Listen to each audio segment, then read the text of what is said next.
The final reform area is technology should be used across subject matters and classrooms, which means across the board. Technology should be used from the early years, primary school, middle school, high school, should be used in all subject areas across. Normally, when schools have a computer lab where students go once a week, that is not technology education. If technology-enabled education is to be provided, schools will need to change their timetabling, will need to change their efforts to make technology accessible and available for all students. There is a certain amount of overhead that goes with learning to use any new technology. Students need to acquire keyboarding skills and learn how to get into programs and files and to store their work in appropriate ways. So keyboarding, now you're not writing. But if you're typing with one finger, it's going to take you forever. You need to get your keyboarding skills. You need to get your typing skills. It's a different thing, it's a new thing, and it will have an overhead. You will need to teach the students the keyboarding skills.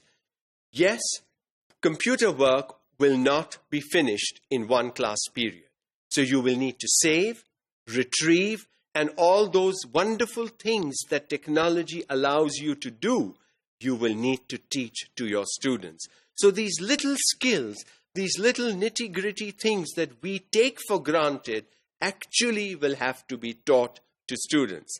Let me honestly admit, I today still type with one finger. I can do it pretty fast after doing it for 30 years because I was not taught how to type or I was not taught keyboarding skills.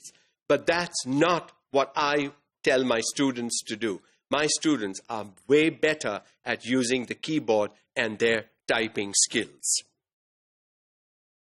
The more classes and grades over which this technology overhead can be spread, the better. Moreover, when technology is used across a broad range of classes, many more students find enjoyable uses for new technology, applications, and feel confident about their ability to learn them. Let's say, for example, a school starts using technology in grade 5 English. But if that's the only time students can experience the use of technology, when math or science or history or geography or Urdu or Pak studies or whatever else is taught without technology, and the teacher that's teaching English with technology is very good at it, students are looking forward to that class. They are not interested in the math, in the science, in the history, because it's done in the same old boring way. So the more overhead a school expenses out, the chances that students will begin to enjoy all of their learning experience becomes a reality. And that is what good education should be aiming at. Aiming at students using technology in all classes, in all subject areas, at all grade levels. How that happens? Not an easy thing to do, but different schools will have to work within their own means to make this as accessible as possible to their students.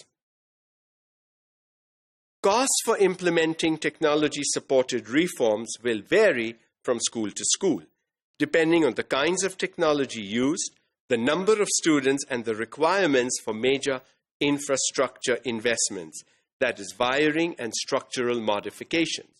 A lot of old school buildings are not suited for good technology use because technology requires wiring and you need good electrical wiring to support it. So based on the kind of school, the location of the school, the number of students attending the school, the number of teachers, classrooms, the size of the classrooms, all that will make an impact on how technology-enabled education will impact the teaching and learning process in those schools. With this, we come to the end of this module on technology in education. I sincerely hope you have picked up how technology is a trend and an issue at the same time in today's tech-savvy world. Technology is a trend because everyone is using it.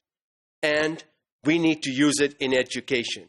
It is an issue because it's not equally accessible to all at the same level, which favors some and does not favor some. So how will you as teachers going into classrooms to teach treat this technology piece as an issue and a trend, and how will you help change from the issue to the trend and bridge the gap? Good luck as you begin to use technology with your students in your classrooms.